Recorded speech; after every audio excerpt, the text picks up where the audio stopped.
नर्मदे हर। आशा है कि आप सब कुशल मंगल हो। हम बढ़ रहे हैं अमरकंटक से करंजा की तरफ, जो कि 18 किलोमीटर पे है। कुछ 500 मीटर की दूरी पे हम इस आश्रम में बालभोग के लिए रुके। नर्मदे हार, तो ये मराठी बाबा का आश्रम है। यहाँ पे बालभोग के लिए तो माई के मंदिर से 1 किलोमीटर पे आरंडी गुफा है और ये काफ़ी प्राचीन गुफा है। यहाँ पे बहुत सारे ऋषि मुनियों ने तप की है और यहाँ पे मांगलिक दोष, काल सर्प दोष और पुत्र दोष का निवारण होता है। यहाँ पे कहा गया है कि अनुसुईया माता ने 100 साल तपस्या की भगवान दत्त गुरु के लिए। अमरकंटक का ये जो रास्ता है मैं ज़िंदगी भर नहीं भूलूंगी, क्योंकि ये इतनी प्राकृतिक सुंदरता है। ऐसा लग रहा है कि ये रास्ता ख़त्म ही ना हो, चलते जाए चलते जाए चलते जाए। आसपास सिर्फ पेड़ ही पेड़, इतना घना जंगल था। मतलब गर्मियों का मौसम है पर ऐसा लग नहीं रहा है कि गर्मी है। भाग्यवश हमसे 2 प्राचीन स्थान चूक गए, कबीर चबूतरा और चक्र तीर्थ। अमरकंटक से 5 किलोमीटर की दूरी पे जंगलों के बीचों बीच एक छोटा सा प्यारा सा आश्रम बनाया गया है। हम यहाँ पे कुछ चाय और बालभोग के लिए रुके, थोड़ा विश्राम करके आगे बढ़े। एक चीज़ बता दूँ आपको, अमरकंटक में ज़्यादातर आश्रम और अच्छे बड़े आश्रम आपको उत्तर तट में मिलेंगे, जैसे कि कल्याण आश्रम और मृत्युंजय आश्रम हुआ। जैसे ही आप दक्षिण तट में आओगे, माई की बगिया एक है और एक मार्कंडेय ऋषि आश्रम है, पर हमें उसके बारे में पता नहीं था। मार्कंडेय ऋषि आश्रम हमें बहुत ही बाद में पता चला, इसलिए हम ज़्यादा दिन रुक नहीं पाए। करंजा के लिए 2 रास्ते हैं, एक जो ग्रामीण रास्ता जिस पे हम चल रहे हैं 18 किलोमीटर का, दूसरा जो घने जंगलों से निकलता है मैया के किनारे से। और वो जो जंगल है वो पेचीदा है, वहाँ पे मार्गदर्शन नहीं है और भटकने के बहुत ज़्यादा चांसेस हैं। आश्रम भी आपको ज़्यादा नहीं मिलेंगे, एक छोटी कुटिया मिलेगी जंगलों के बीचों बीच कोई साधु संत की। पर मेरी बहुत इच्छा थी कि वहाँ से जाए, पर वो प्लान नहीं हुआ। आखिर में मैया की शायद से दूसरी इच्छा रही होगी। पर अगर आप ग्रुप में हो तो आप ज़रूर जाना, एक पूरा दिन देके।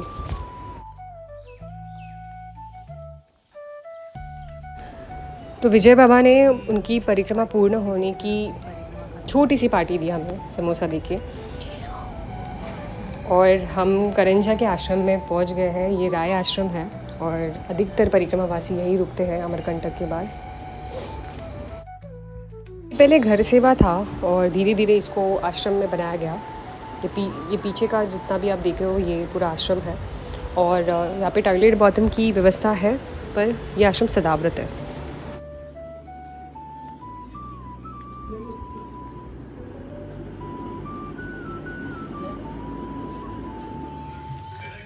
तो अगले दिन सुबह 5:30 बजे हमें गर्मा गर्म जलेबी नसीब हुई मैया की कृपा से।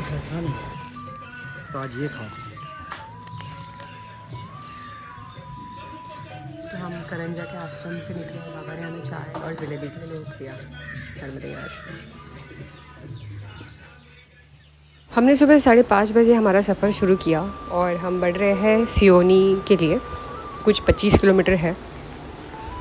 ये संगम पार करके ही सामने टेकड़ी पे आश्रम है और ये सियोनी संगम है। हम यहाँ पे दोपहर की भोजन प्रसादी और विश्राम के लिए रुकेंगे। अगर आपके पास वक्त रहा तो आप ज़रूर बर्राई वाले जो सीताराम आश्रम के बाबा हैं उनसे मिले। वो बहुत ही दिव्य संत माने गए हैं। अफसोस कि हम मिल नहीं पाए, हमने रास्ते का मार्ग लिया। हम रुके हैं सियोनी संगम के शिव मंदिर और राधा कृष्ण मंदिर के आश्रम में। मैया के तट का काफ़ी पुराना शिव मंदिर कहा गया है।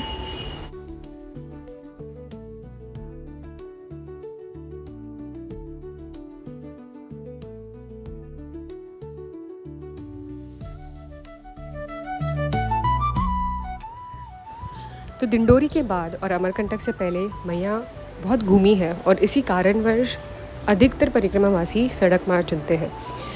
एक तरीके का उनको घाय भी होता है कि उनको परिक्रमा पूर्ण करनी होती है और उसी कारण ये इलाका उनसे छूट जाता है जो किनारे का है। मैं दिल से विनती करती हूँ कि अगर आपके पास ज़्यादा समय होगा तो प्लीज़ आप किनारे से करिएगा। ये घना जंगल से जो भरा है, प्राकृतिक सुंदरता से जो मार्ग है, ये साधना के लिए बहुत ही उचित है।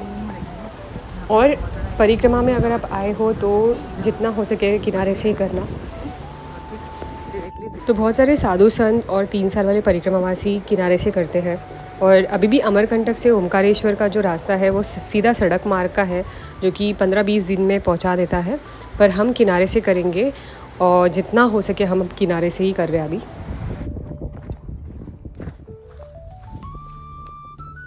सियोनी संगम से 5 किलोमीटर पे तुलसी घाट आता है, जहाँ पे आज रात का विश्राम हम करेंगे।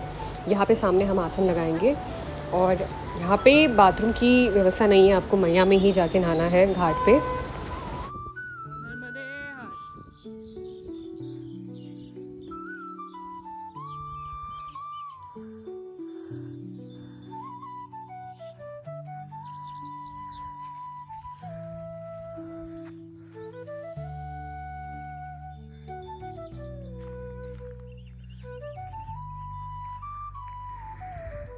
नर्मदे हर।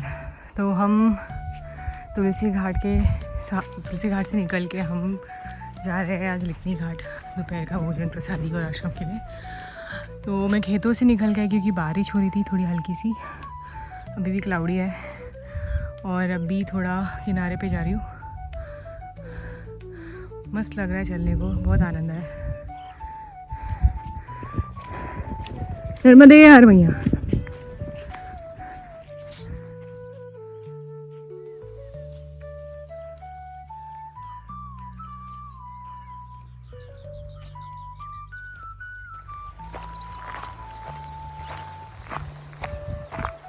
किनारे पे एक छोटा सा आश्रम दिखा, हम यहाँ पे थोड़ा विश्राम करके 10-15 मिनट निकल जाएंगे। हम विजय के लिए रुकेंगे यहाँ पे, हम थोड़ा अलग हुए हैं।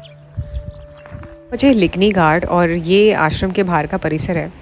यहाँ पे बाबा खुद ही अपनी खेती उगा के खाते हैं, फूल फल सब्ज़ी सब यहीं पे उगता है और आश्रम में बना के खाते हैं, परिक्रमावासियों को खिलाते हैं। उस तट पे उस पार शिवालय घाट है। हम वहाँ पे 5 दिन पहले, 1 हफ्ते पहले थे। वहाँ से हमने फिर तट का रास्ता लिया था अमरकंटक के लिए और अभी उसके ऑपोजिट हम चल रहे हैं दक्षिण तट पर। तो बहुत अजीब फीलिंग है ये, मतलब ऐसा लग रहा है टाइम ट्रैवल कर रहे हैं।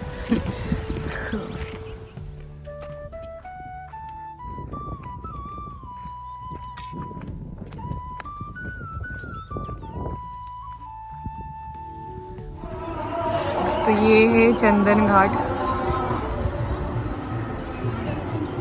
उस सामने के तट पे भी आश्रम है।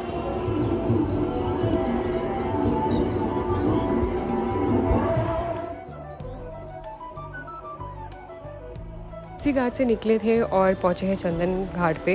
दोनों तट पे आश्रम है। यहाँ पे गांव वाले लोग ही यहाँ पे सेवा देते हैं और काफ़ी अच्छी सेवा थी। बहुत सारे परिक्रमावासी भी आए थे। ये है आश्रम।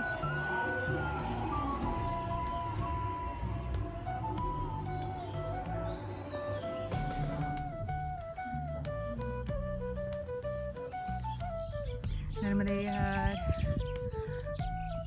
तो हम चंदन घाट से निकल के जा रहे हैं दाना बिछिया। वहाँ पे आज विश्राम करेंगे क्योंकि आज बहुत दिनों से रेस्ट नहीं लिया है। तो अभी हनुमान घाट आएगा, आज हनुमान जयंती है तो वहाँ पे रुकेंगे। आगे गोमती संगम भी है कुछ 2-3 किलोमीटर के बाद, तो वहाँ पे विश्राम कर लेंगे थोड़ा। कुछ 2-2.5 किलोमीटर चलने के बाद हमको दूर से एक कुटिया से बाबा आवाज़ देते हैं बाल भोग के लिए। और एक चीज़ बता दूं कि मैं कुछ देर पहले ही विजय को कह रही थी करके, अगर वो बाल भोग मिल जाए, कुछ चाय पानी हो जाए तो बहुत बढ़िया होगा। और मैया ने 5 मिनट में वो इच्छा पूरी कर दी। और जब प्रसादी सिर्फ तुम्हारे लिए बनाई जाती है या परोसी जाती है तो उसमें प्यार 10 गुना ज़्यादा रहता है, जो कि मैया की कृपा से मिलता है।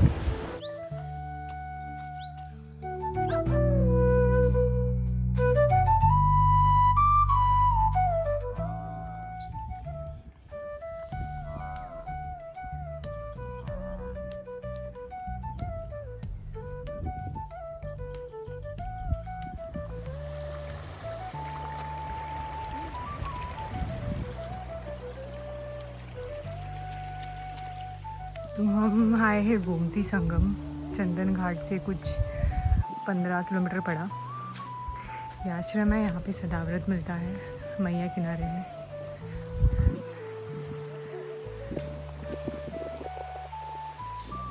ती हमारे साथ तुलसी घाट से है और नमन बाबा भी हमारे साथ 2 दिन से चल रहे हैं। फाइनली छाछ मिल गया। कैसे लग रहा है? आनंद। ज्योत्सना मैया ने हमें इडली का भोजन प्रसादी दिया।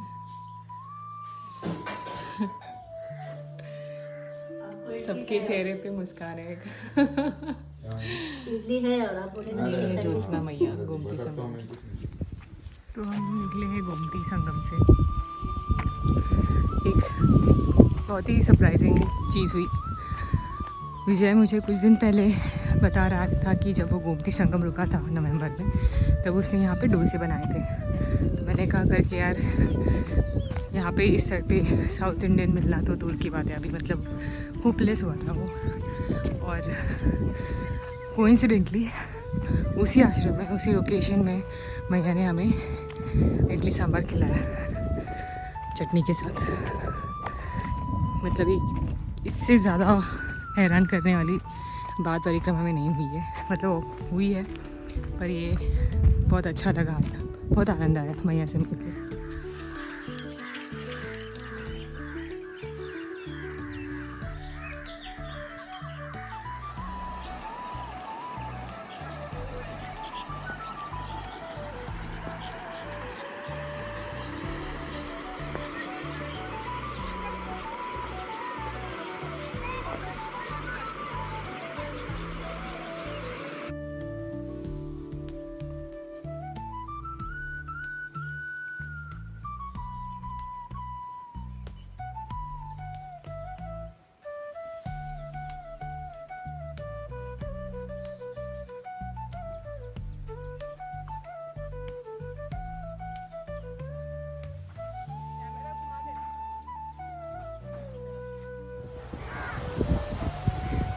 तो हम गोमती संगम से निकल के आए हैं हनुमान घाट। लगभग 4 किलोमीटर का रास्ता था।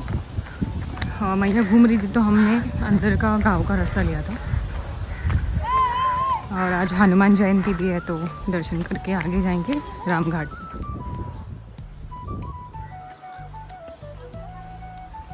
बारिश जैसा मौसम हो रहा है वैसे। तो ये हनुमान घाट का आश्रम है, मैया किनारे ही है। और आज मौसम बहुत ही ज़्यादा सुहाना है।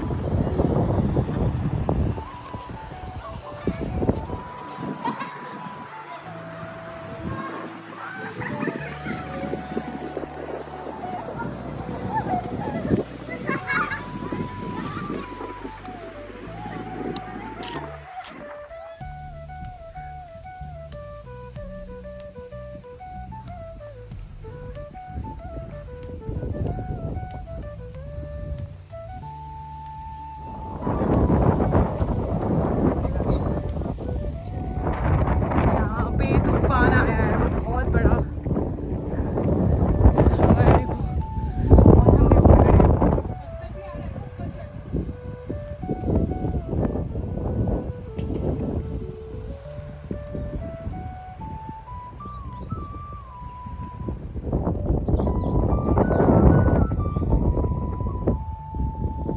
ऐसे कई सुंदर शामों में से आज की ये एक शाम मैया के नाम।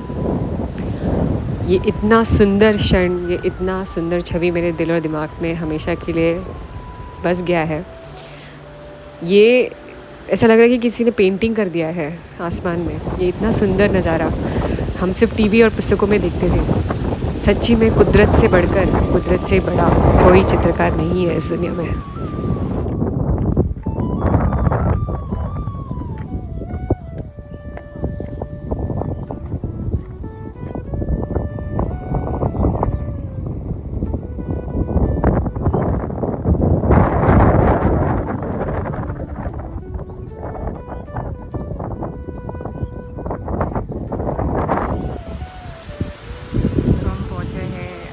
दाना बिछा के आश्रम में रामघाट से कुछ 1-2 किलोमीटर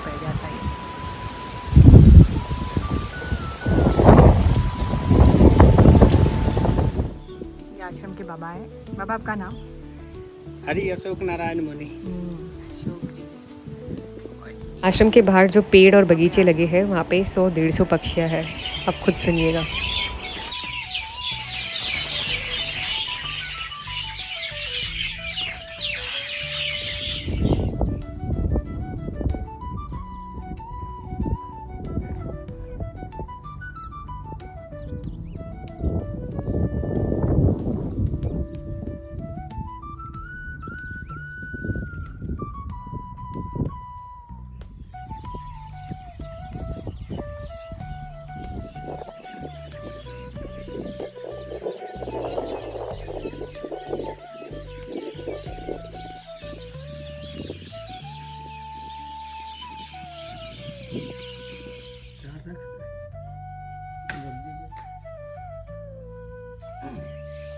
वो मून है।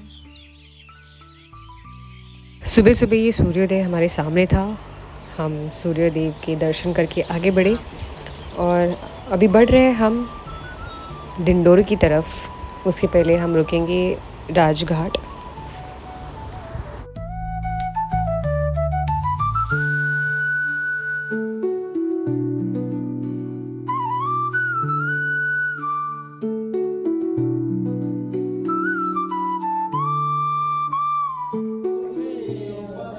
हम आए हैं राजघाट, रामघाट के कुछ 2 किलोमीटर पहले बाद में। यहाँ पे चाय के लिए बाबा ने बोला है।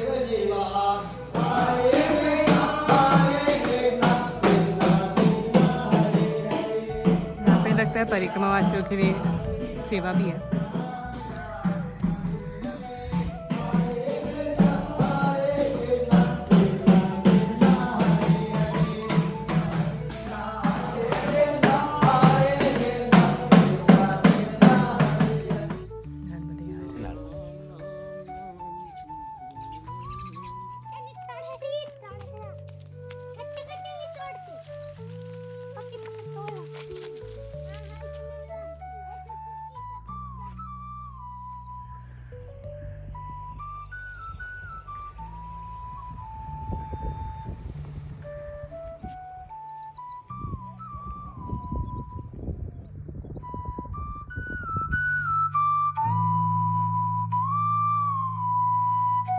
पहुँचे हैं डिंडोरी घाट, डिंडोरी शहर। एग्जैक्टली 10 दिन पहले मैं वहाँ पे उस आश्रम में भवतारिणी नर्मदा मंदिर, वो वाले आश्रम में थे। Time travel again. जा रहे हैं हम आश्रम, भारतीय आश्रम है। वो तो पूछो।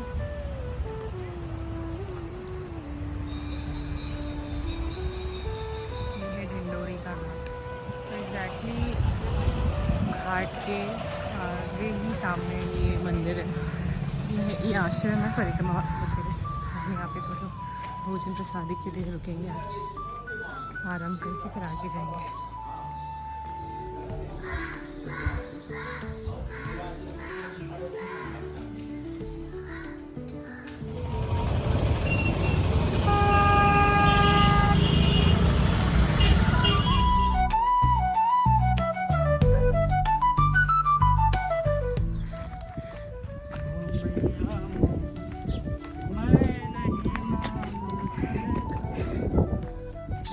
हम दाना पीछे से छपरी माल आ गए हैं। यहाँ पे कंदू जी महाराज का आश्रम पे रुकेंगे। थोड़ा लेट हो गया, आज 6:15 हो गए। हम जहाँ रुकने वाले थे वहाँ नहीं रुके। उस जगह से हम 2 किलोमीटर आगे आए रामपुरी में। ये बाबा रामपुरी का आश्रम है, मैया के किनारे पे ही है। और यहाँ पे लाइट चली गई है, बाबा की कुटिया है यहाँ पे। और यहाँ पे नहाने के लिए आपको हैंडपम्प पे नहाना पड़ेगा। नर्मदे हर। तो हम रामपुरी मल से निकल रहे हैं और जा रहे हैं हर्रातोलाई की ओर। कुछ 20 किलोमीटर है। उसके पहले अगर अन्न क्षेत्र मिला तो वहाँ पर रुक जाएंगे। आज कोशिश करेंगे कि हम चबी पहुँचे, जो कि करीबन 35 किलोमीटर है। और ये पूरा सड़क मार्ग हमने लिया है।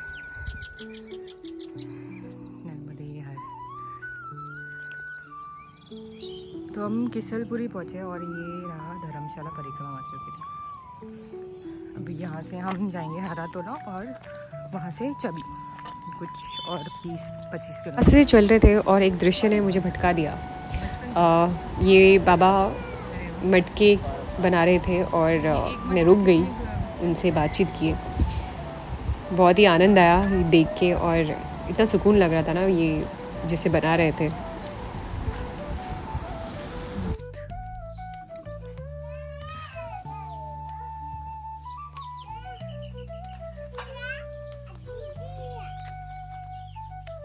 तो आजकल के डिजिटल ज़माने में कुछ बातें या फिर कुछ चीज़ें खास रहेगी आने वाले सालों में, वो ये है जीवन शैली या फिर ऐसे कलाकार जिनकी कोई मोल नहीं है, इनकी कीमत नहीं लगा सकते हम, और इसे एआई भी रिप्लेस नहीं कर सकता।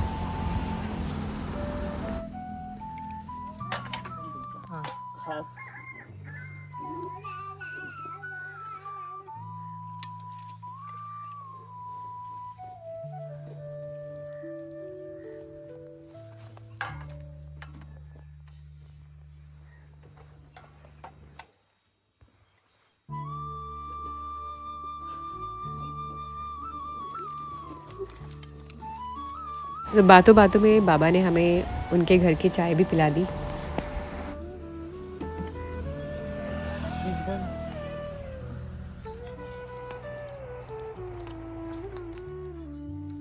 बाबा ने चाय के लिए बुलाया। हरातोला यहाँ से और 13-14 किलोमीटर है।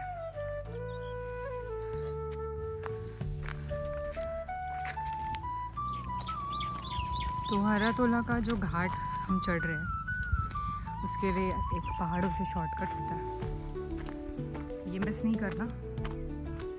डिंडोरी के बाद से हम सड़क मार्ग ही पकड़ेंगे, जो कि परिक्रमा मार्ग ही है। मैया यहाँ से कुछ 7-8 किलोमीटर दूर है।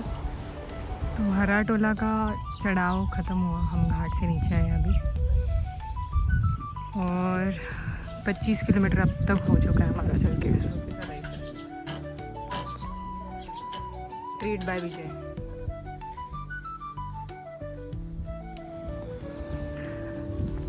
एमपी में गाय बकरी और ये समर के टाइम में इनको कुछ खाने नहीं मिलता है, पूरी हड्डियाँ निकल आई है। और ऐसे कई ऐसे दृश्य दिखे मेरे को जानवरों के। तो एमपी में हालत बहुत ख़राब है जानवरों की। तो हम हरातोला पहुँचे हैं और यहाँ पे हमने भोजन प्रसादी करके विश्राम की है। अब हम बढ़ रहे हैं चाबी की ओर, जो कि और 13 किलोमीटर हो यहाँ से। हम निकले थे रामपुरी से और अब पहुँचे हैं चाबी। 35 किलोमीटर चले हैं आज। और ये चाबी का आश्रम है। यहाँ पे टॉयलेट बाथरूम की व्यवस्था नहीं है, पर आश्रम काफ़ी अच्छा है। और मैया की कृपा से हमें परिक्रमा का और सीज़न का पहला आम भी मिला, जो कि हमने बहुत ही मज़े से खाया। नर्मदे हर मैया। आप सभी को नर्मदे हर। मिलते हैं अगले वीडियो में।